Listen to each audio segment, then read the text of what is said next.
It all started when I was in secondary school. I never really liked school. I never liked it at all. And that was because I found it hard to, pass any of my subjects back then. And as an African child, it's quite difficult for you not to be one of the top people in your class.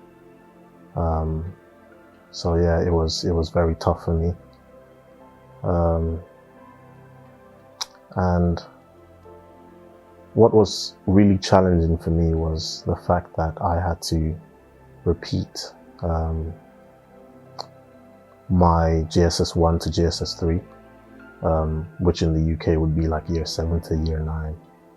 And this was because I had failed my year 7 and had to repeat that.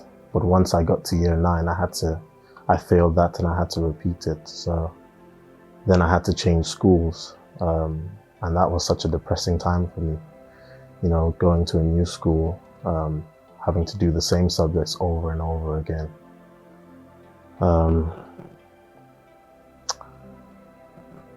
But in this new school, it was quite interesting as I started to pick up, the subjects well.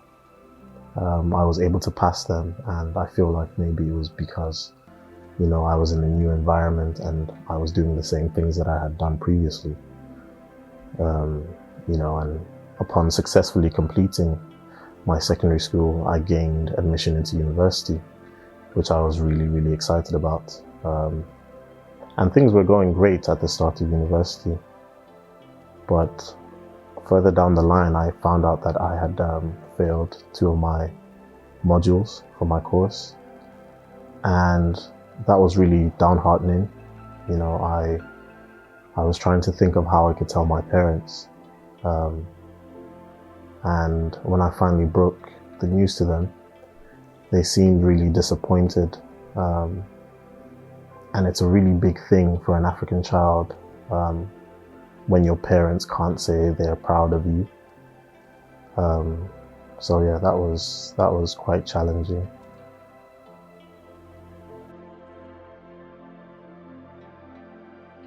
So after telling my family about, my failed modules, with disappointment on their faces, they asked me if I wanted to repeat the year or change to a different course. And I told them that I would try my best to, repeat the year and, buckle up. So I decided to start watching YouTube videos to assist me in my learning, which helped quite a lot. I met up with some friends who I knew who had finished the course, and they assisted me as well. So I was quite optimistic about repeating this year. And then after taking the exams, I found out that I had passed one of the modules, and unfortunately I failed one of the modules. And this was quite stressful to see. And when I checked the university website, I saw that I had the option of continuing with my course and relying on potentially getting a good grade later on in the course, or a high grade.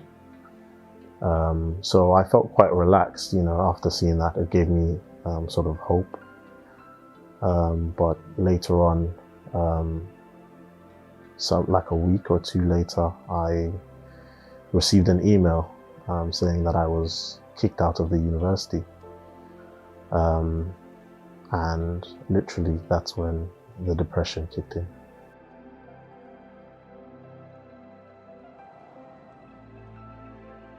So during this whole time, my family had traveled to come and visit me during the summer holidays, and when I received the email that I was to be kicked out of uni, I immediately ran up the stairs to go see my mom. I sat down beside her with tears in my eyes. I showed her the email, and I was so stressed. And she just kept trying to encourage me, telling me that everything was going to be okay, and that things would work out in due time. I tried to stay encouraged, but my efforts were futile, and her efforts were futile. It didn't seem to go anywhere, as I was still quite heavily depressed and mentally tired. I was mentally drained. I was heavily depressed. And the question that kept ringing in my head was, what next? What was my next step of action? What was I to do next? And with all this stress, I started reacting by writing up letters, writing emails, making as many phone calls as I possibly could, and yet I still could not get any viable solution or advice for my problem.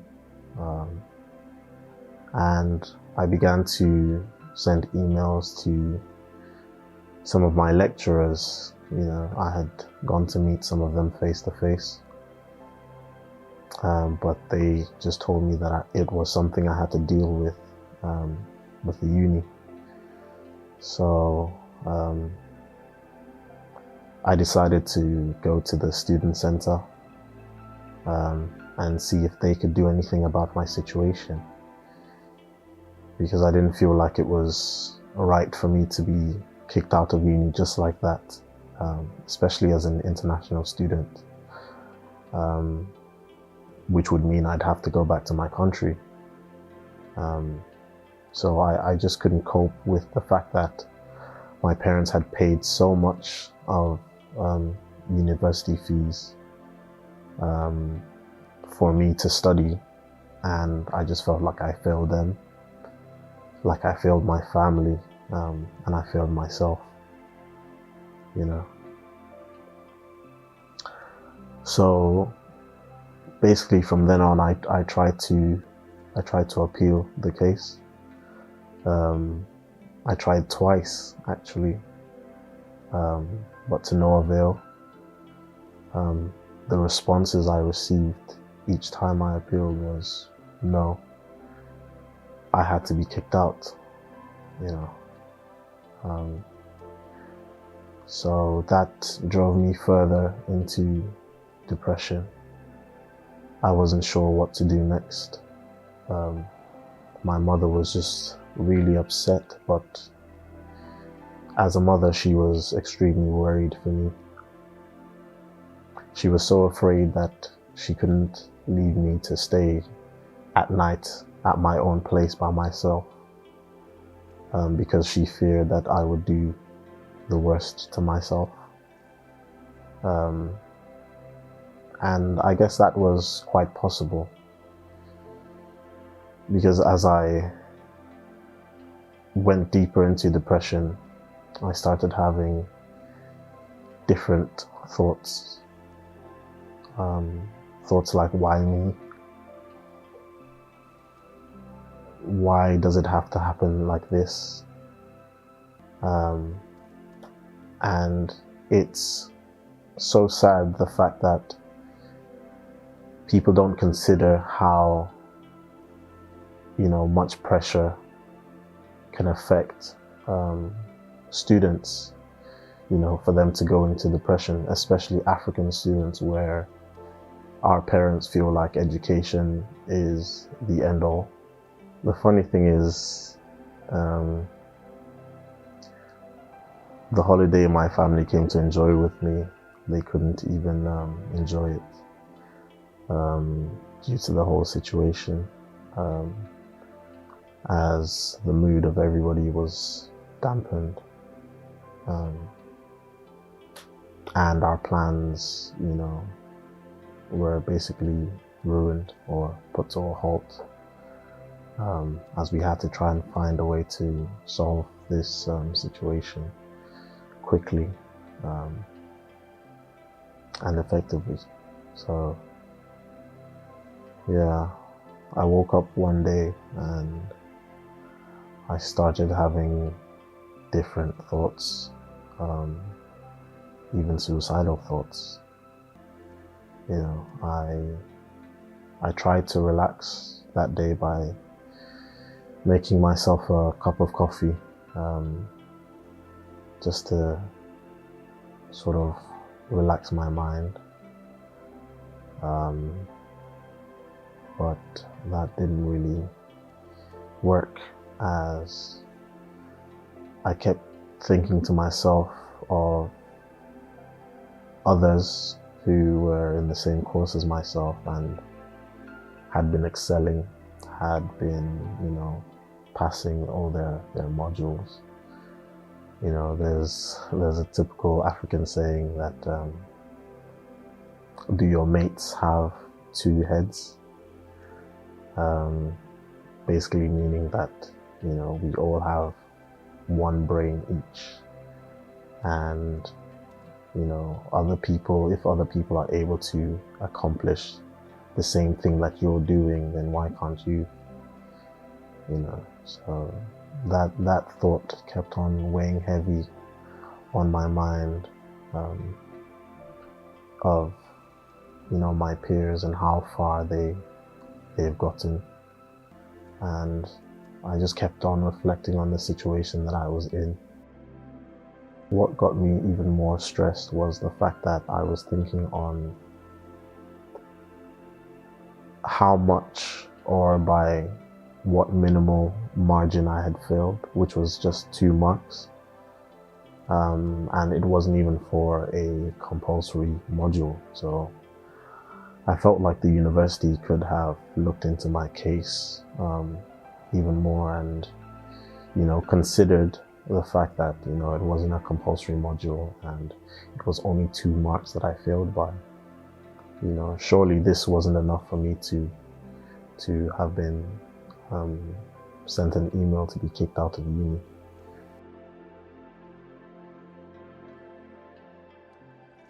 So one day, I woke up quite early in the morning, and I had my breakfast, which, thinking back on it now, felt like my last meal ever. The suicidal thoughts came back to me.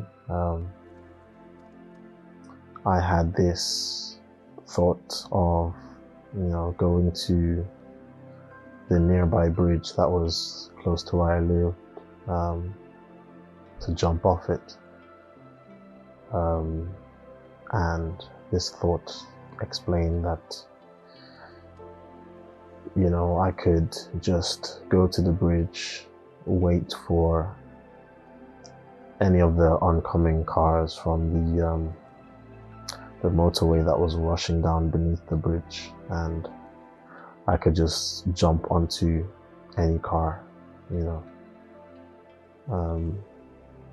But at the same time, I had, another thought that tried to convince me that, things were going to pick up, things were going to be better, that this is not the end. And, even some would say that that was God speaking to me. But I ignored that godly voice. I decided to walk to that bridge, although it was a tough, scary decision. I was just so fed up. I decided to walk to that bridge, and I got to the bridge. I looked over at the oncoming cars. I was just filled with fear. So I was filled with so much fear, looking at the oncoming cars beneath me. And as I contemplated jumping, holding on to the railings as tightly gripped as I could, I didn't know that, a few guys were watching me and were watching, what possible action I was about to take. So holding onto the railings as I was about to jump, those guys, 2 of them, ran to me and they shouted, "Wait." They pleaded and they begged me not to jump. And all I responded back to them was, "I am tired," because I was truly fed up. They walked slowly to me and they persuaded me to stay still and not to jump. They continued talking to me until they were able to suddenly grab hold of me before I could make any sudden movements. And then they gave me a hug. They told me that everything was going to be okay, no matter what I was going through. And they helped me off that bridge. After that moment, when I got home, I was still quite confused on what I should do. So I decided to kneel down and pray to God and ask God, or to tell God that whatever He wanted to do, that He could do. That I was going to leave this whole situation in His hands, and whatever His will is, that let His will be done.